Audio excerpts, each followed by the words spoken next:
Have you ever noticed how patient we are when someone is learning to drive? We expect mistakes. We expect that the engine to stall. We even smile and say that, well, that's right. Try again.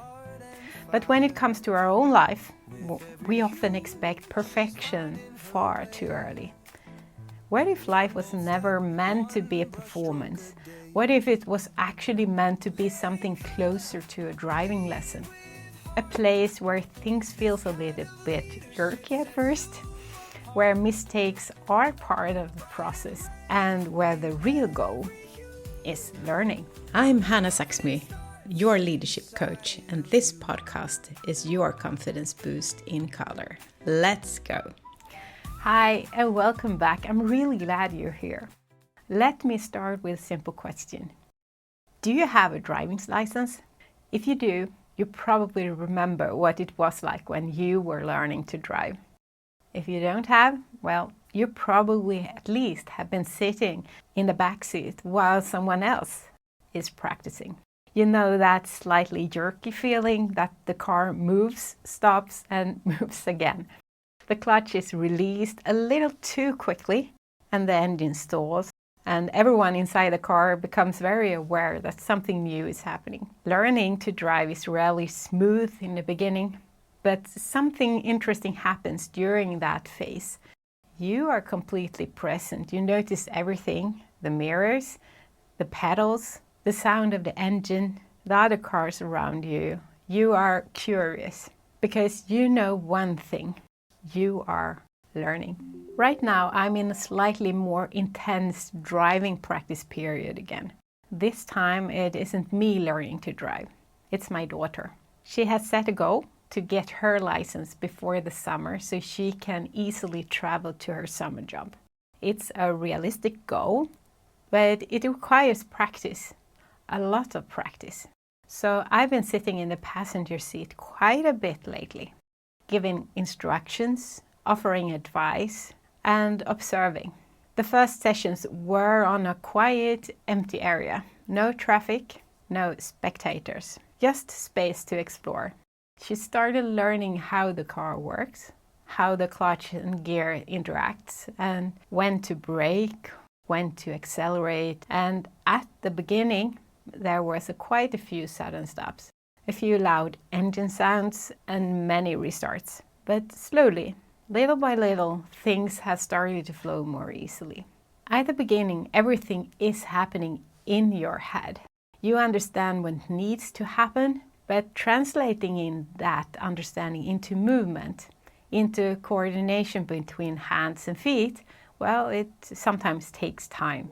Your brain understands, your body is still catching up. But something fascinating happens with repetition. At first, every movement requires conscious thinking. Clutch, gear, gas. But after a while, the body starts learning too. And suddenly you notice something has shifted. A reflection I have been taking with me from these driving practice sessions is the importance of leaving the overthinking trap. Because becoming a good driver doesn't happen mainly through thinking about driving. It happens through practice. Theory matters, of course, like understanding the rules, the signals, the mechanisms of the car. All of that is, of course, helpful. But none of that truly settles into your body until you practice again and again. Until something shifts from thinking into movement, into instinct, into that quiet feeling of, I know what I'm doing. And I think this is something many of us recognize in life as well. It's easy to stay in our heads, to think about what we should do, to analyze, to plan, to replay the same thoughts again and again. But nothing actually changes until we start acting, until we begin to practice. Planning matters, yes. Reflection matters, of course. But I'm saying this just as much to myself as to anyone listening.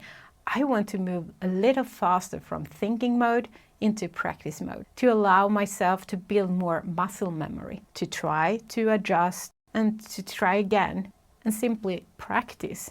And then suddenly the practice starts paying off. Our driveway starts with a fairly steep hill, and it's actually easier to reverse up the hill when parking, which means that you have the control of the clutch, the gas, the steering, all at the same time.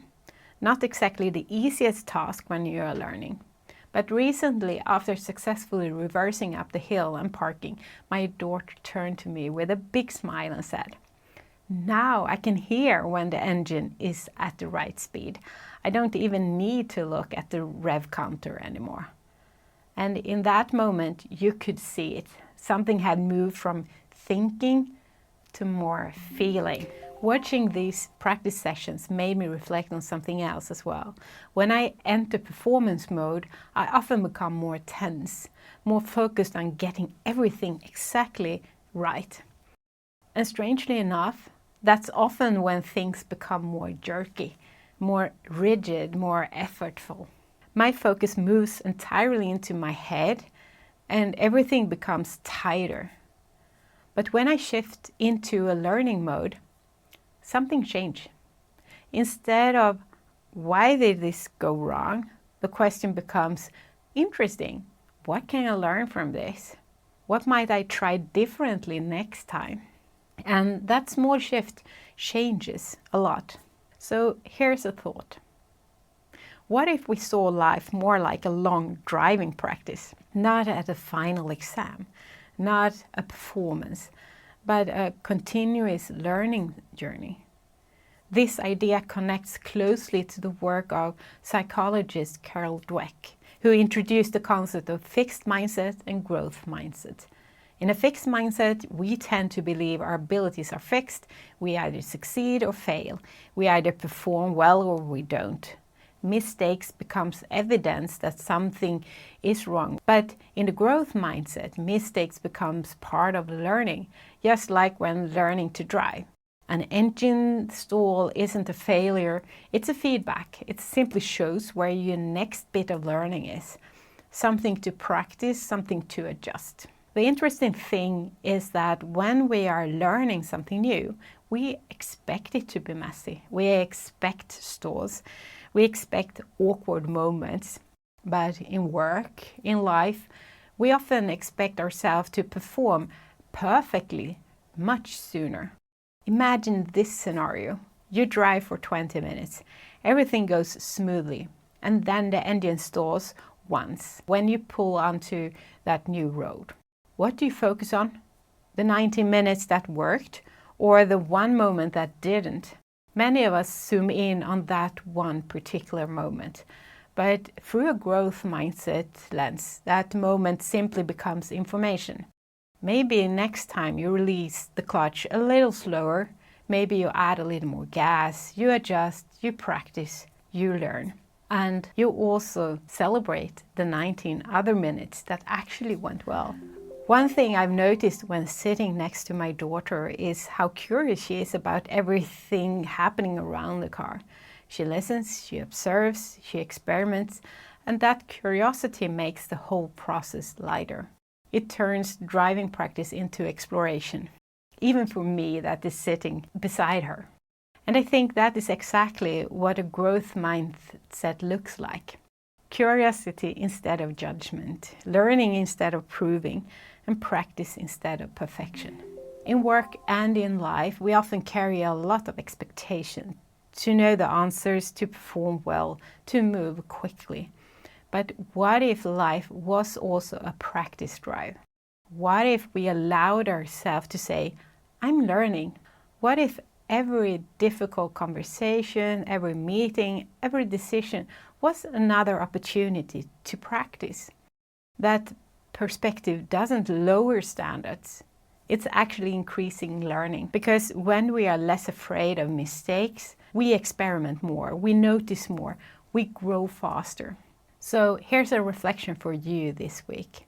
Where in your life are you currently in a practice drive? Maybe it's at work, maybe it's at parenting, maybe building something new. And if you allowed yourself to approach that area with a growth mindset, what would change? What would you become curious about? What would you practice just a little bit more? Learning to drive takes time. It starts slowly, sometimes a bit jerky, but with practice, attention and curiosity, movement becomes smoother. Confidence grows, and one day you suddenly realize you're no longer just thinking about driving, you're simply driving. Maybe life is a bit like that too.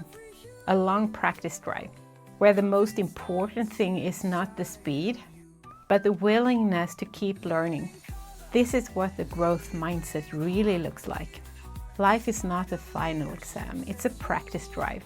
So release the clutch, try the next gear and move forward. Because confidence doesn't grow from thinking about the road, it grows from driving it. So if this episode resonated with you, feel free to share it with someone who might need the reminder that the learning is part of the journey.